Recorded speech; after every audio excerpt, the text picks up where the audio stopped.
Assalamualaikum warahmatullahi wabarakatuh. Perkenalkan, nama saya Fitri Nurholoso. Saya murid kelas 12 dari SMA Aliklas Geber 3. Di sini saya akan mempresentasikan tentang akuntansi sebagai sistem informasi. Jadi pengertian dari akuntansi sendiri yaitu adalah proses identifikasi, mengatur dan melaporkan informasi ekonomi yang menginginkan pengambilan keputusan dan pemilih yang jelas serta tidak membingungkan penggunanya. Jadi, pemakaian informasi akuntansi sendiri itu dibagi menjadi dua kelompok. Yang pertama yaitu kelompok pihak internal. Kelompok pihak internal itu sendiri adalah orang-orang yang langsung berkaitan dengan perusahaan.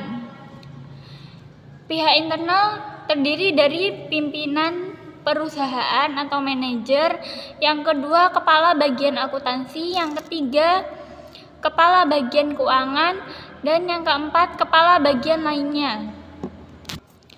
Perbedaan antara kepala bagian akuntansi dan kepala bagian keuangan itu sendiri adalah kalau kepala bagian akuntansi mengumpulkan transaksi-transaksi dan menjadikannya laporan keuangan.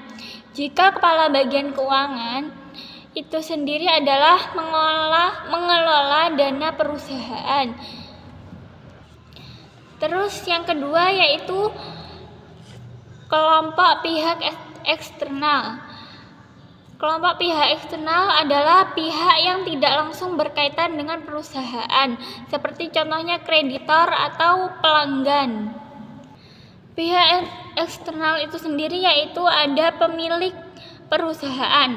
Yang dimaksud pemilik perusahaan itu sendiri yaitu orang atau badan yang menyediakan modal perusahaan. Jadi dia yang mempunyai modal, dia yang memodali perusahaan tersebut. Yang kedua yaitu kreditor.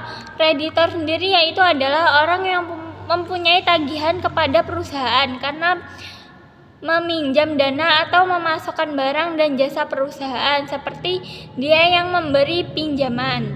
Yang ketiga yaitu pelanggan. Pelanggan itu sendiri adalah orang-orang atau badan usaha lain yang menjadi mitra perusahaan.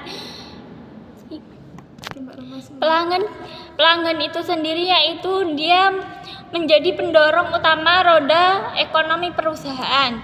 Terus yang keempat yaitu adalah badan-badan pemerintah. Badan-badan pemerintah itu sendiri adalah instansi yang mengelola keuangan negara yang harus menguasai kinerja perusahaan, terutama berhubungan dengan pajak. Jadi dia yang memastikan bahwa pemakaian informasi akuntansi perusahaan sesuai dengan peraturan yang berlaku. Jadi pemakaian informasi akuntansi sendiri itu mempunyai karakter.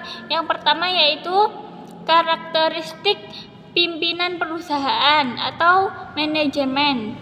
Yang kedua yaitu pemilik perusahaan. Yang ketiga yaitu kreditor atau pemberi pinjaman. Yang keempat adalah pemerintah. Mungkin cukup sekian yang dapat saya jelaskan. Mohon maaf apabila ada kesalahan. Saya akhiri. Wassalamualaikum warahmatullahi wabarakatuh.